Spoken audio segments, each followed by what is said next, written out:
Shalom, selamat pagi orang Bapak Ibu yang dikasihi Tuhan. Bagaimana kabar saudara pada pagi hari ini? Saya percaya bahwa Tuhan sudah memberkati dan menjaga Bapak Ibu di rumah. Amin. Sepanjang minggu ini, engkau pun juga sudah dipelihara Tuhan. Dan saya percaya engkau yang berada di rumah, engkau rindu menikmati hadirat Tuhan. Dalam kitab Mazmur pasal 91 ayat yang ke-14, sungguh hatinya melekat kepadaku, maka aku akan meluputkannya, aku akan membentenginya, sebab ia mengenal namaku. Pagi hari ini, engkau yang berada di rumah, di tempat ini, semua pasti sudah mengenal Tuhan. Saatnya kita menghampiri takhta Tuhan. Kita katakan, Tuhan, sungguh engkau adalah Allah yang baik. Engkau yang siap mencari wajah Tuhan. Mari angkat wajahmu, angkat kedua tanganmu. Mari kita berserah penuh kepada Tuhan pada pagi hari ini. Sebab apa yang kita punya, semuanya dari Tuhan. Amin. Mari saudara, kita akan berdoa pada pagi hari ini. Bapa, kami mengucap syukur dan berterima kasih. Karena pagi hari ini kami sungguh menikmati kasih dan setia Tuhan. Kami menikmati penjagaan Tuhan sepanjang malam Tuhan. Dan saat bangun pagi hari, yang kami temukan, yang kami rindukan, hanya ingin mencari wajah Engkau Tuhan. Terima kasih Bapa, terima kasih. Pagi hari ini Bapa, persiapkan hati kami, persiapkan roh tubuh jiwa roh kami Tuhan. Sebab kami ingin memuliakan Tuhan dengan tubuh kami pada pagi hari ini. Kami tidak mau membesarkan masalah kami. Kami tidak membesarkan sakit kami. Tapi kami di sini hanya ingin membesarkan nama Tuhan. Sebab Dialah Allah yang sangat setia pada kami. Terima kasih Tuhan Yesus, terima kasih. Engkau memberkati kami semua pada pagi hari ini. Berkati jemaat-Mu yang di rumah-rumah Bapa. Jemaati anak-Mu Tuhan, berkati mereka Tuhan. Terima kasih Tuhan, terima kasih. Kami siap Tuhan, kami siap mengucap syukur Tuhan. Kami terima kasih Tuhan, terima kasih Tuhan. Terima kasih, terima kasih, terima kasih buat kasih setiamu. Terima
dan hormat, ku angkat suara pujian, ku agungkan namamu, ku beri kemuliaan dan hormat, ku angkat suara pujian, ku agungkan namamu, sebab kau besar, perbuatanmu ajaib, tiada seperti Engkau, tiada seperti Engkau, sebab kau besar, perbuatanmu ajaib, tiada seperti Engkau, tiada seperti. Mari angkat kedua tangan, Tuhan besar, perbuatanmu ajaib, tiada seperti Engkau, tiada seperti Engkau, sebab kau besar, perbuatanmu ajaib, tiada seperti Engkau, tiada seperti. Di rumah berikan tepuk tangan Tuhan. Sebab kau besar, perbuatanmu ajaib, tiada seperti Engkau, tiada seperti Engkau, sebab kau besar, perbuatanmu ajaib, tiada seperti Engkau, tiada seperti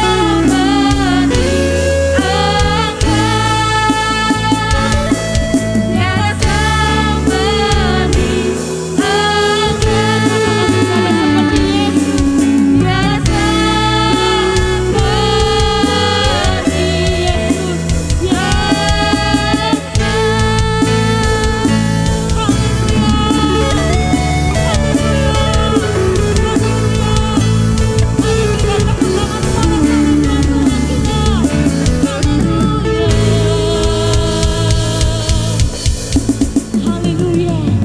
Engkau berjaya Tuhan atas perbuatanmu Tuhan. Kami menyatakan Engkau adalah besar Tuhan. Engkau sudah sembuhkan, Engkau sudah membuka pintu yang tertutup buat kami, Engkau sudah memulihkan hati yang letih lesu Tuhan.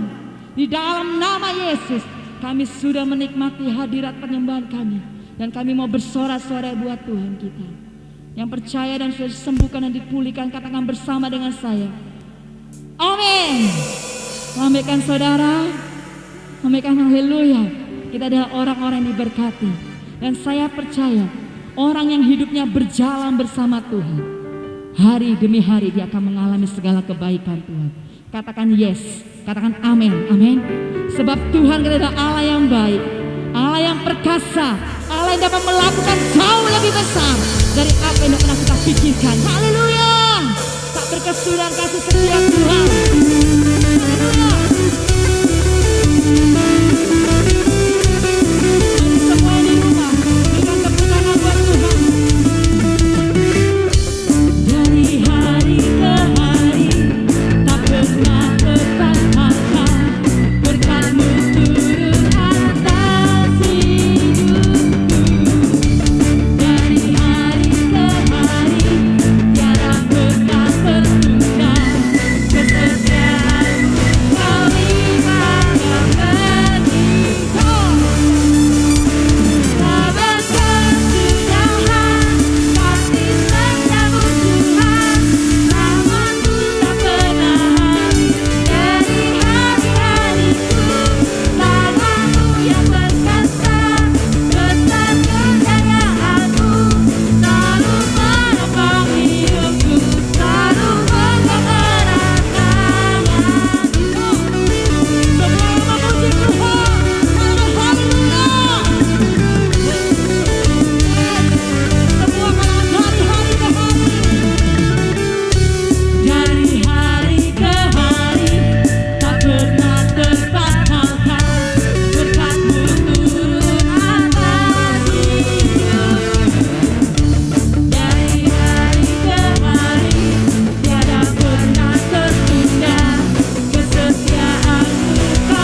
pagi hari ini.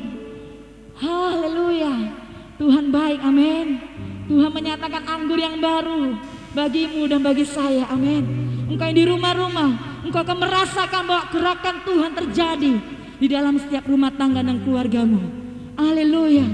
Terima kasih Tuhan, terima kasih. Kami percaya bahwa Engkau hadir. Engkau yang menghadir Tuhan, Engkau yang mengurapi Tuhan. Terima kasih Tuhan Yesus, terima kasih. Pagi hari ini Bapa, kami mau mempersiapkan hati kami untuk menikmati kabar kesukaan firman-Mu Tuhan. Biarlah itu yang menjadi jaminan dan suara-Mu Bapa, yang menjadi jawaban bagi setiap doa kami. Terima kasih Bapa, terima kasih. Kami mau mencintai Engkau lebih dari segalanya Bapa. Terima kasih Tuhan. Siapa pakaya ralamasya, hiralamasya Bapa ya ralamasya, hiralamasya Bapa ya ralamasya, hiralamasya Bapa ya ralamasya, hiralamasya kiralama. Ku cinta rahmat-Mu nyata bagiku, hidupku di dalam tangan-Mu. Sejak pagi ku terbangun sampai ku terbaring, ku nyanyi kebaikan-Mu Tuhan. Sepanjang hidupku Kau setia,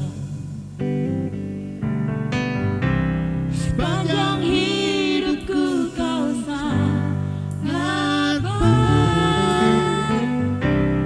Nafasku memuliakan-Mu, Ku nyanyi kebaikan-Mu Tuhan.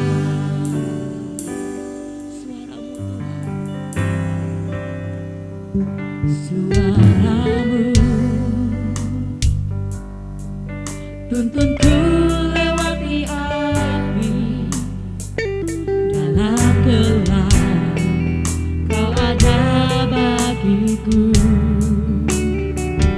Ku tahu sungguh Kau Bapakku dan sahabatku.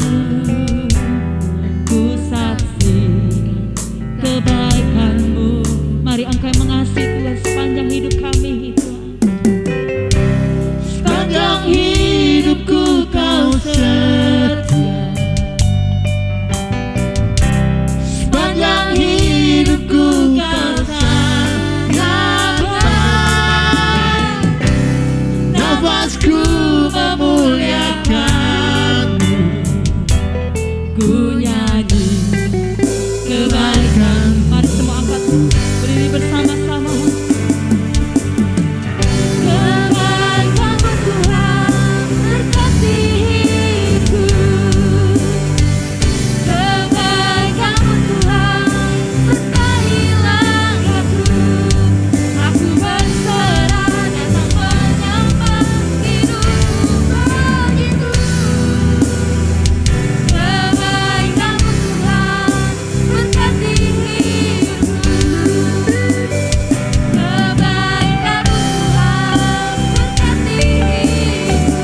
Tuhan, Shalom, apa kabar jemaat Puji Daud yang dikasih Tuhan?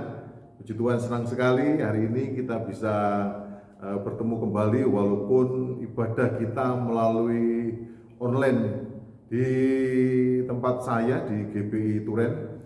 Kita online mulai minggu yang lalu tanggal 20 dan saya bersyukur penyertaan Tuhan sungguh luar biasa bagi kita. Kalau kita bisa ada saat ini semua karena kemurahan Tuhan. Saya berdoa walaupun saat ini kita ibadah lewat online, siapkan hati kita untuk firman Tuhan, biarlah firman Tuhan akan memberkati dan menguatkan kita semuanya. Kita akan berdoa terlebih dahulu untuk pemberitaan firman Tuhan. Mari kita berdoa. Bapa di surga, kami bersyukur buat anugerah-Mu bagi kami pada saat ini boleh datang kepadamu menyembah Engkau di rumah kami masing-masing melalui ibadah online ini. Kami percaya Tuhan hadir di rumah-rumah kami. Tuhan akan melawat, Tuhan akan memberkati rumah kami menjadi gereja dan rumah kami diberkati. Ada pujian, ada penyembahan, ada firman Tuhan yang diberitakan. Dan saat ini keluarga kami boleh diberkati oleh firman-Mu. Dan biarlah kemuliaan Tuhan menyertai kami. Tuhan menolong hamba-Mu untuk dapat menyampaikan kepada firman Tuhan ini. Dan setiap kami boleh mengerti firman-Mu dan boleh melakukan firman-Mu. Mari Roh Kudus, kami serahkan pemberitaan firman Tuhan di dalam tangan Tuhan. Di dalam nama Tuhan Yesus Kristus yang siap diberkati firman Tuhan, katakan amin. Puji Tuhan, kita bersyukur kepada Tuhan, juga terima kasih kepada Bapak Pendeta Ardian Eravandi, Gembala Jemaat GP Kunci Daud yang memberikan kepercayaan kepada saya untuk menyampaikan kepada firman Tuhan saat ini. Dan hari ini saya akan menyampaikan kepada firman Tuhan tentang gereja yang berdampak. Nah, kalau kita melihat panggilan gereja, Tuhan memanggil gereja untuk menjadi garam, untuk menjadi terang, untuk menjadi saksi. Dan kalau kita melihat 3 panggilan gereja ini, maka kita dapat simpulkan bahwa Tuhan menghendaki gereja Tuhan berakhir zamannya adalah gereja yang membawa dampak. Terang itu harus membawa dampak di dalam kegelapan.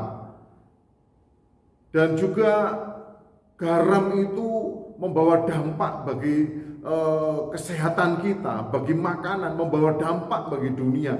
Dan dipanggil untuk menjadi saksi, itu juga berarti kekristenan, gereja harus membawa dampak, kesaksian, kemuliaan Tuhan melalui kehidupan kita.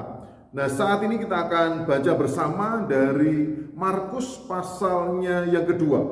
Kita akan baca dari Injil Markus pasalnya yang kedua. Saya akan bacakan mulai dari ayat 1. Ya. Markus pasal 2 mulai dari ayat 1, demikian firman Tuhan. Kemudian sesudah lewat beberapa hari waktu Yesus datang lagi ke Kapernaum, tersiarlah kabar bahwa ia ada di rumah. Maka datanglah orang-orang berkerumun sehingga tidak ada lagi tempat, bahkan di muka pintu pun tidak. Sementara ia memberitakan firman kepada mereka, ada orang-orang datang membawa kepadanya seorang lumpuh, digotong oleh 4 orang. Tetapi mereka tidak dapat membawanya kepadanya karena orang banyak itu. Lalu mereka membuka atap yang di atasnya. Sesudah terbuka mereka menurunkan tilam tempat orang lumpuh itu terbaring. Ketika Yesus melihat iman mereka, berkatalah ia kepada orang lumpuh itu, "Hai anakku, dosamu sudah diampuni." Tetapi di situ ada juga duduk beberapa ahli Taurat. Mereka berpikir dalam hatinya, mengapa orang ini berkata begitu? Ia menghujat Allah. Siapa yang dapat mengampuni dosa selain daripada Allah sendiri? Tetapi Yesus segera mengetahui dalam hatinya bahwa mereka berpikir demikian. Lalu ia berkata kepada mereka, "Mengapa kamu berpikir begitu dalam hatimu? Manakah lebih mudah mengatakan kepada orang lumpuh ini, dosamu sudah diampuni, atau mengatakan, bangunlah, angkat tilammu dan berjalan? Tetapi supaya kamu tahu bahwa di dunia ini anak manusia berkuasa mengampuni dosa. Berkatalah ia kepada orang lumpuh itu, kepadamu kukatakan, bangunlah, angkatlah tempat tidurmu dan pulanglah ke rumahmu." Dan orang itu pun bangun, segera mengangkat tempat tidurnya dan pergi keluar ke hadapan orang-orang itu, sehingga mereka semua takjub. Lalu memuliakan Allah, katanya, yang begini belum pernah kita lihat. Saya ulang lagi bagian yang terakhir di dalam ayat yang ke-12. Dan orang itu pun bangun segera mengangkat tempat tidurnya dan pergi keluar di hadapan orang-orang itu, sehingga mereka semua, perhatikan ini, mereka semua takjub lalu memuliakan Allah, katanya, yang begini belum pernah kita lihat. Yang begini belum pernah kita lihat. Nah, kita akan belajar dari 4 orang ini bagaimana akhir dari Markus pasal 2 ini, kisah dari orang lumpuh ini berakhir dengan Tuhan dipermuliakan. Jadi saya ingin sampaikan bahwa panggilan gereja untuk membawa gereja berdampak itu tujuan akhirnya adalah Tuhan yang dimuliakan. Tuhan yang dimuliakan.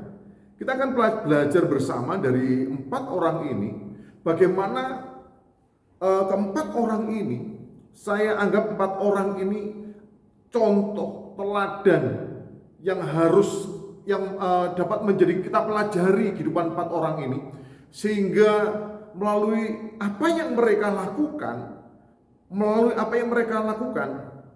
dampak orang percaya itu dapat dirasakan dan berakhirnya Tuhan dimuliakan. Yang pertama yang saya lihat dari 4 orang ini, yang pertama adalah semangat. Ya, semangat. Hari-hari ini, saudara, dibutuhkan orang-orang yang benar-benar memiliki semangat. Dengan berbagai macam tantangan, pergumulan, maka dituntut kita hari ini menjadi orang yang semangat. Mengapa saya katakan 4 orang ini adalah orang yang semangat? Dikatakan di dalam pasal 2 ayat 2b dan ayat yang ketiga, sementara ia memberitakan firman kepada mereka, ada orang-orang datang membawa kepadanya seorang lumpuh digotong oleh 4 orang. Nah, semangatnya di mana ini? Saya melihat semangat yang dimiliki oleh 4 orang itu adalah, yaitu semangat untuk membawa orang ini kepada Tuhan Yesus. Jadi ketika mereka mendengar bahwa Tuhan Yesus datang ke Kapernaum, ketika mereka mendengar Tuhan Yesus ada di Kapernaum, kemungkinan besar ada pendapat yang mengatakan dia tinggal di rumah Petrus. Ya, karena memang Petrus mertuanya tinggal di situ, kemungkinan besar Tuhan Yesus ini datang ke rumah mertua Petrus ini. Dan ketika mereka mendengar Tuhan Yesus ada di situ, saudara, apa yang mereka pikirkan pertama kali? Yaitu bagaimana mereka membawa, mungkin itu tetangga mereka, mungkin keluarga mereka, tidak dijelaskan di sini. Tetapi 4 orang ini, mereka benar-benar memiliki semangat, ayo kita bawa orang ini kepada Tuhan. Saudara, kalau kita ingin pada akhir zaman ini, hidup kita, gereja, membawa dampak, kita harus mulai memikirkan membawa orang kepada Tuhan. Kita harus mulai memikirkan bagaimana kita ini membawa orang kepada Tuhan. 4 orang ini benar-benar di dalam hati mereka, orang lumpuh ini harus dibawa kepada Tuhan Yesus. Tidak mungkin orang lumpuh ini datang sendiri kepada Tuhan Yesus. Orang lumpuh ini bisa datang kepada Tuhan Yesus kalau digotong.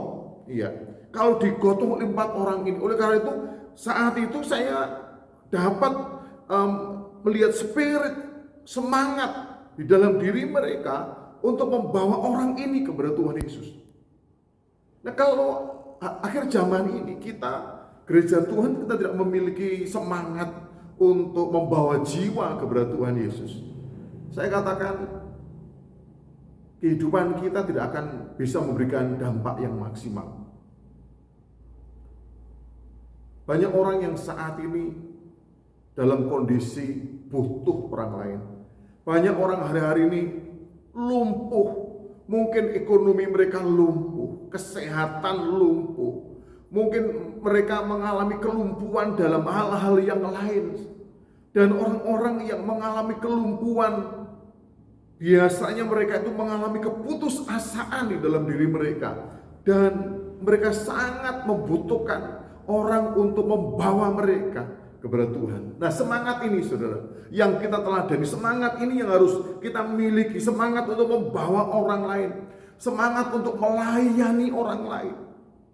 4 orang ini, mereka mau datang kepada Tuhan Yesus, tapi semangatnya adalah mereka tidak membawa diri mereka. Bagaimana saya datang kepada Tuhan Yesus? Saya mau dengar firman Tuhan, saya mau beribadah, saya mau mendekat kepada Tuhan Yesus.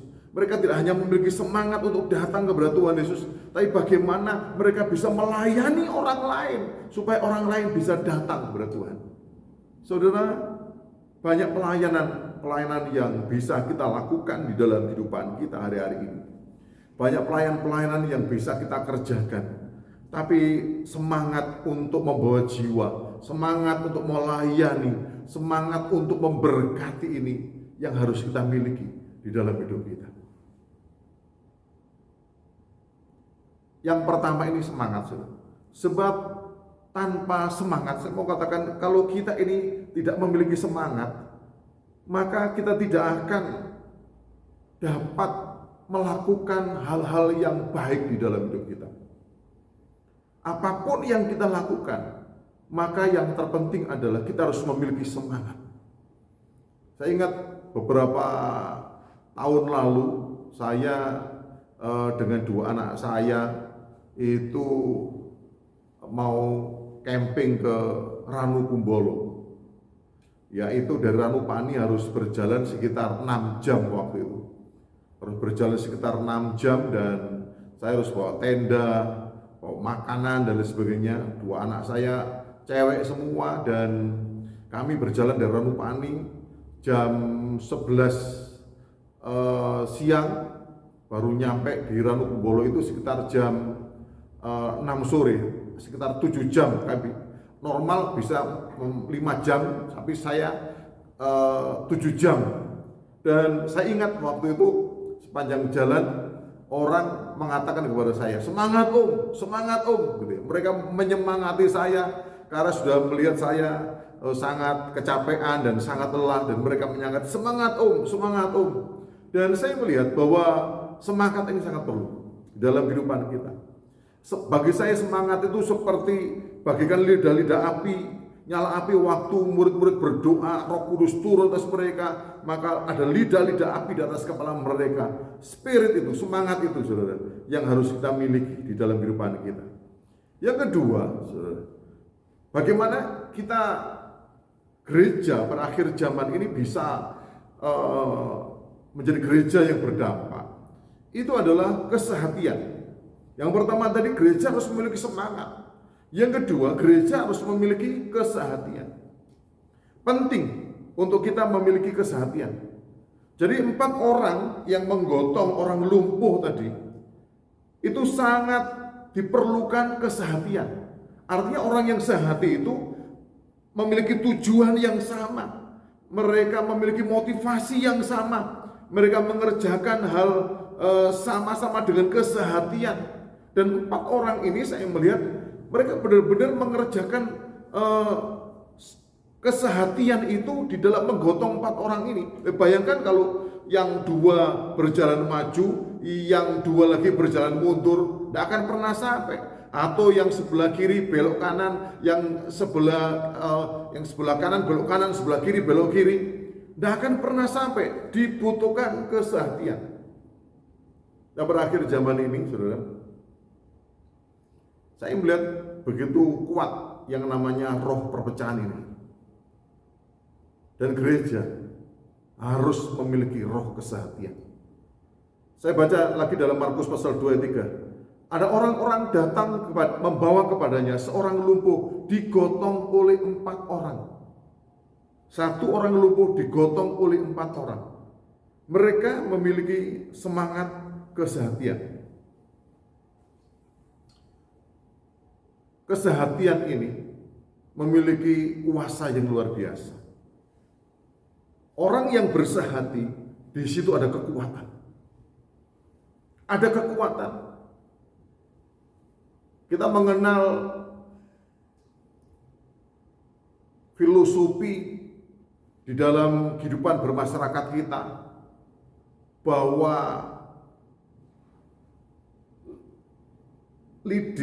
satu lidi itu mudah dipatahkan. Tetapi ketika lidi itu menyatu dengan lidi-lidi yang lain menjadi sapu, itu tidak mudah dipatahkan. Kalau kita perhatikan semasa COVID ini, saudara, orang harus jaga jarak. Iya. Kita tidak boleh kumpul-kumpul dan tidak boleh kita ada dalam kerumunan-kerumunan. Kalau dulu ada orang mengatakan kalau dulu bersatu kita teguh, ya. Tetapi sekarang bersatu kita bisa sakit. Dan oleh karena itu saya katakan, walaupun hari-hari ini secara fisik kita mungkin terpisah satu dengan yang lain, tetapi kita semangat kesehatian itu harus tetap kita pelihara di dalam diri kita. Kita harus tetap menjaga kesehatian di antara gereja Tuhan. Dengan adanya alat komunikasi saat ini sangat memungkinkan kita untuk kita terus terhubung seorang dengan yang lain. Untuk kita mulai membangun kesehatian melalui sarana-sarana yang ada. Karena kesehatian ini kekuatan. Saya merasakan sendiri. Ketika di dalam pelayanan ini, jemaat sehati, pelayan-pelayan Tuhan sehati, mengerjakan apapun itu rasanya jadi ringan. Kita itu bisa melakukan apa saja dan dukungan itu sangat luar biasa. Dan itulah yang penting. Kesehatian itu akan membuat kita menjadi kuat, karena dengan kesehatian kita akan menopang seorang akan yang lain. Terjadi keseimbangan. Kita bisa menopang seorang akan yang lain. Salah satu hal yang kami lakukan selama pandemi dari bulan Oktober tahun 2020 sampai saat ini adalah kami memiliki program yang namanya Meja Berkat. Jadi jemaat yang datang ke gereja itu membawa bahan makanan, bawa tahu, bawa tempe, bawa sayur, bawa mie, bawa telur. Awalnya untuk apa? Awalnya untuk jemaat ini bisa saling memberkati. Supaya yang kekurangan sepulang dari gereja mereka mau butuh sayur, ambil sayur, butuh tempe, butuh telur, butuh minyak goreng, ambil minyak goreng. Awalnya seperti itu. Jadi kita supaya ada keseimbangan dalam jemaat, supaya jemaat yang kekurangan bisa paling tidak untuk minggu itu mereka bisa ada yang dimasak, karena mereka bisa ambil setelah ibadah itu makanan, bahan-bahan makanan yang ada dalam gereja. Walaupun setelah itu karena terlalu banyak yang berkatnya, sehingga akhirnya bukan hanya untuk kami sendiri tetapi akhirnya untuk masyarakat di sekitar. Nah, kesehatian itu bisa membuat keseimbangan, dan saya melihat kekuatan dari kesehatian ini adalah bahwa potensi masing-masing itu bisa keluar untuk saling memperlengkapi. Jadi kesehatian itu bisa menyatukan potensi. Kalau satu orang yang membawa orang lumpuh itu terlalu berat. Dua orang membawa orang lumpuh ini juga terlalu berat. Tetapi dengan 4 orang menggotong orang lumpuh ini, maka kekuatan 4 orang ini itu disatukan. Ya, kekuatan 4 orang ini disatukan. Yang bagian depan mungkin mereka bisa jadi penunjuk jalan, yang bagian belakang bisa menyemangati yang lain, bisa menyatukan potensi di antara mereka. Saya percaya gereja Tuhan hari ini haruslah gereja yang hidup dan menghidupi kesatuan. Dan saya mau katakan begini, saudara, kesehatian selalu mendatangkan hal-hal besar dari Tuhan. Mengapa? Karena Tuhan selalu hadir dan turut bekerja dalam kesehatian. Jadi ketika kita itu hidup dalam kesehatian, menghidupi spirit kesehatian ini, maka Tuhan yang hadir. Ya, Tuhan yang hadir. Di dalam kesehatian Tuhan, berkat Tuhan dicurahkan. Tetapi ketika di sana tidak ada kesehatian, perselisihan, pertengkaran, bukan Tuhan yang hadir, setan yang hadir. Nah, kalau setan yang hadir, maka gereja tidak dapat berbuat apa-apa. Mengapa? Karena energi gereja digunakan untuk menyelesaikan masalah-masalah. Tetapi ketika gereja benar-benar membangun kesehatian, maka seluruh kekuatan yang ada itu dapat dimaksimalkan.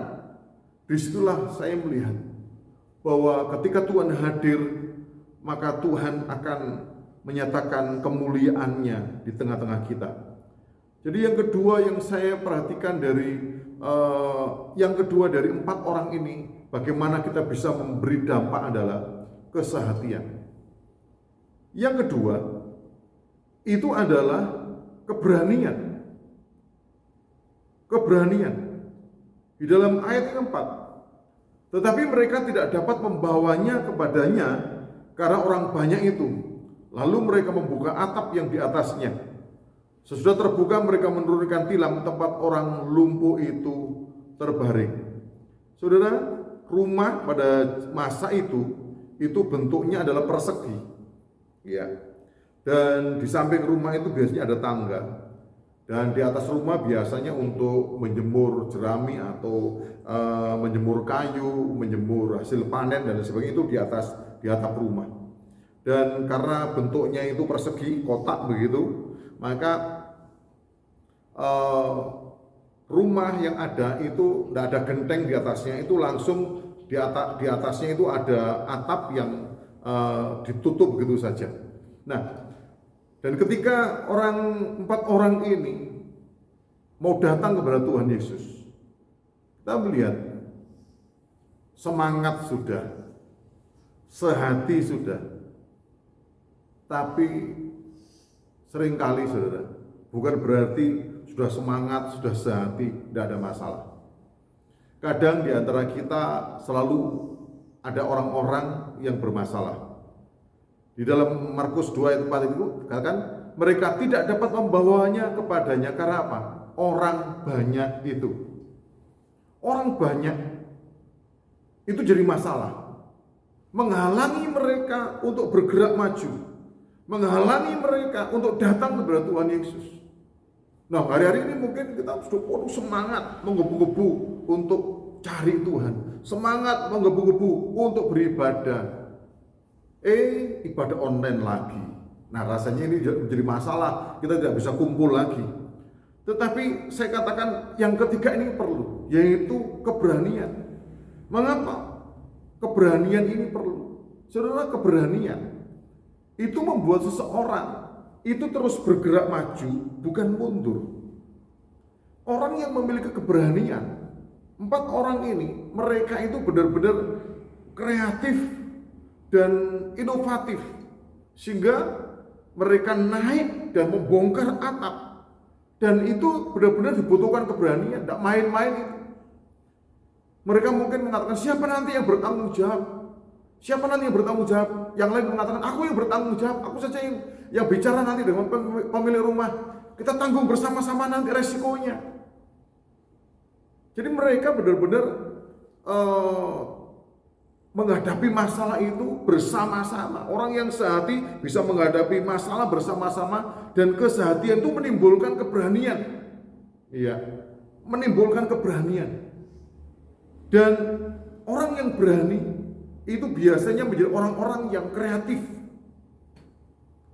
Dan gereja hari ini, kita di dalam pelayanan kita, saya tahu kita ada banyak tantangan, ada banyak hal yang menghambat kita. Kita mau bawa orang datang kepada Tuhan Yesus, kita mau beritakan Injil, ada banyak tantangan yang mungkin kita hadapi. Tetapi justru kita harus memiliki keberanian untuk datang, keberanian untuk menghadapi masalah, walaupun mungkin ada resikonya. Saudara, beberapa waktu yang lalu, awal tahun 2022, ada seorang, saya mendengar adalah salah seorang dari suami jemaat, karena suaminya jemaat ini dulunya bukan orang percaya, dan kemudian dia bertobat, kemudian dia datang kepada Tuhan, dan suaminya belum datang kepada Tuhan. Suaminya mengeraskan hati dan tidak mau datang kepada Tuhan. Dan awal Januari yang lalu saya mendengar orang ini sakit. Dan kemudian saya dan istri saya datang kepada orang ini dengan tentu saja dengan sebuah risiko kalau orang ini menolak untuk percaya, tetapi kami belajar untuk taat. Kami datang kepada orang ini, kami beritakan Injil, dan saat itu dia membuka hatinya, dia percaya kepada Tuhan Yesus. Kemudian saya bimbing dia untuk terima Tuhan Yesus sebagai Tuhan dan Juru Selamat. Saya ingat itu hari Jumat, kemudian hari Minggunya dia ke gereja. Kemudian minggu depannya lagi dia datang ke gereja. Saya bersyukur kepada Tuhan, orang ini mau datang kepada Tuhan. Dan hari Seninnya dipanggil Tuhan. Saudara,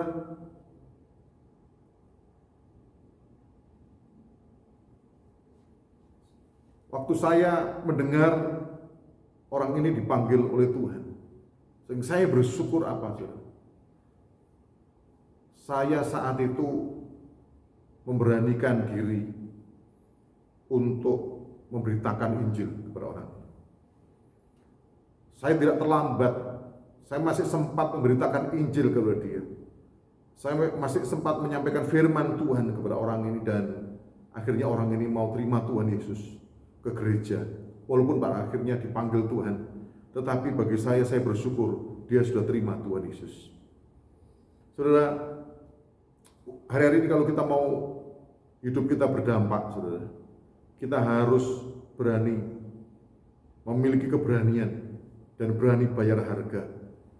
Saudara, sebesar dan sehebat apapun potensi kita, tidak akan pernah maksimal jika kita terus dibayangi ketakutan.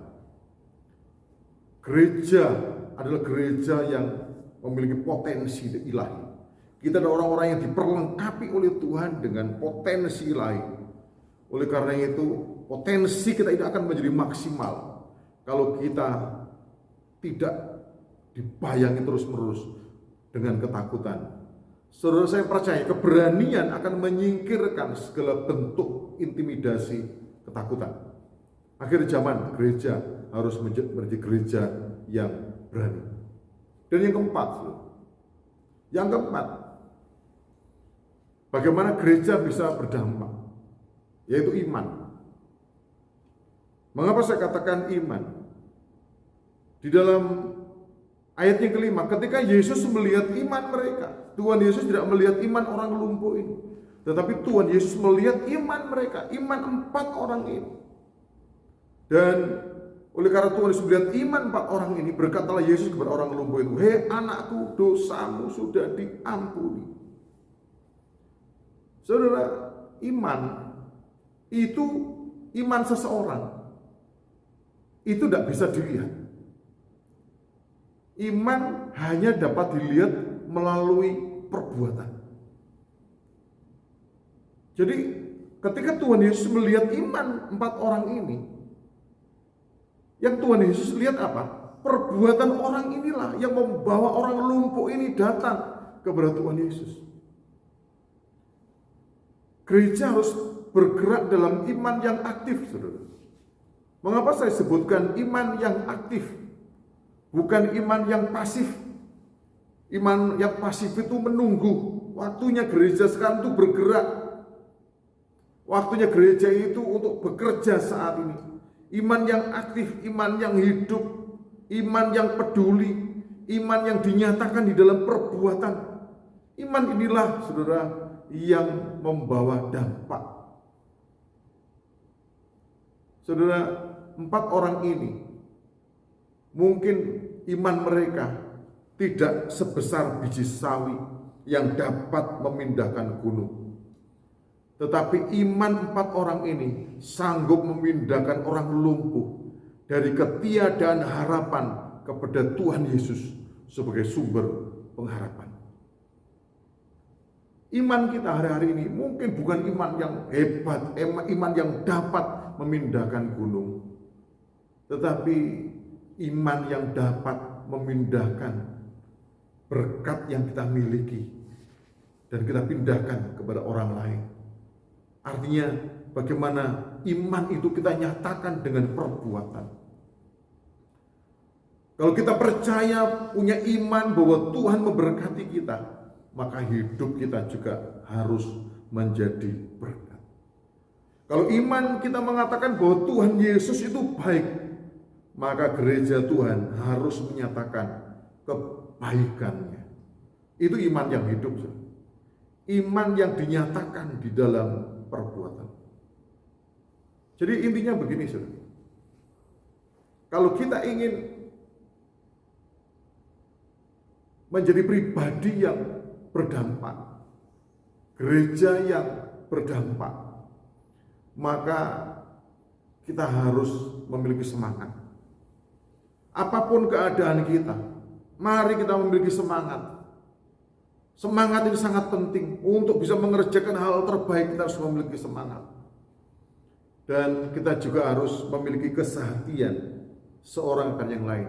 Di dalam keluarga sehati, ini waktunya. Di dalam keluarga sehati, jangan istri doa sendiri, suami berdoa sendiri, anak-anak doa sendiri. Ada waktu doa bersama-sama, membangun kesehatian, mengerjakan bersama-sama, membangun kesehatian. Saya percaya dalam kesehatian ada banyak hal yang bisa kita buat. Dan mari kita memiliki keberanian. Orang percaya harus memiliki keberanian. Apalagi kita tahu Allah menyertai kita, Roh Kudus menyertai kita, maka kita harus memiliki keberanian. Dan yang keempat adalah iman yang dinyatakan di dalam perbuatan. Saudara, karena 4 hal ini, maka dampaknya luar biasa. Orang lumpuh ini disembuhkan. Orang ini pulihkan. Dan apa yang terjadi? Tuhan dimuliakan. Pada akhirnya, tujuan akhir dari gereja yang berdampak, dari pribadi yang berdampak adalah Tuhan dimuliakan. Dan bagaimana Tuhan bisa dimuliakan di dalam kehidupan kita? 4 hal ini harus kita miliki. Miliki semangat, miliki kesehatian, memiliki keberanian, memiliki iman di dalam diri kita. Dan biarlah iman kita disertai dengan perbuatan. Dan orang akan melihat yang begini ini belum pernah kita lihat. Yang begini ini belum pernah kita lihat. Biarlah Tuhan, orang lain melihat Tuhan hadir dalam hidup kita. Biar orang lain melihat Tuhan nyata melalui perbuatan kita. Biar dunia melihat kuasa Tuhan bekerja melalui hidup kita. Dan Tuhan dimuliakan. Puji Tuhan. Saudara, kiranya firman Tuhan boleh menjadi berkat bagi kita semuanya. Saya mau berdoa buat setiap kita. Biarlah Tuhan menolong kita untuk menjadi pelaku-pelaku firman. Mari kita berdoa, ambil waktu teduh di hadapan Tuhan.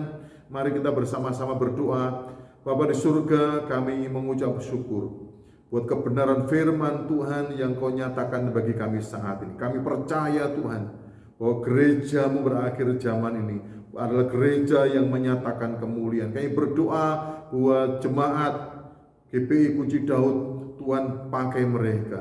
Biar Tuhan berikan semangat kepada mereka untuk memberitakan Injil. Semangat untuk membawa jiwa kepada Tuhan. Semangat untuk bersaksi. Semangat untuk menjadi terang. Biar Tuhan menaruhkan roh kesehatian di antara mereka. Sehingga mereka kembali keberanian untuk menyatakan iman mereka. Dan Roh Kudus menolong mereka supaya iman mereka dinyatakan di dalam perbuatan.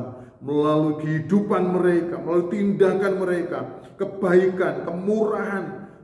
Dunia boleh melihat melalui hidup mereka. Dan Tuhan dipermuliakan melalui hidup mereka.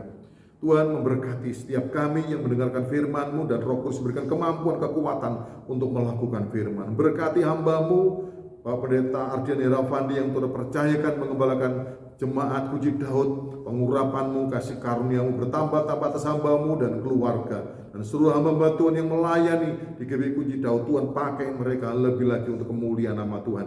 Terima kasih Bapak, kami bersyukur untuk malam, kami bersyukur untuk pagi hari ini, kami bersyukur buat ibadah yang Tuhan berkati.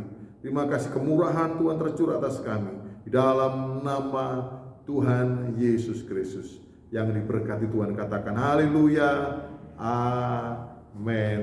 Tuhan Yesus berkati kita semua. Sampai jumpa lagi.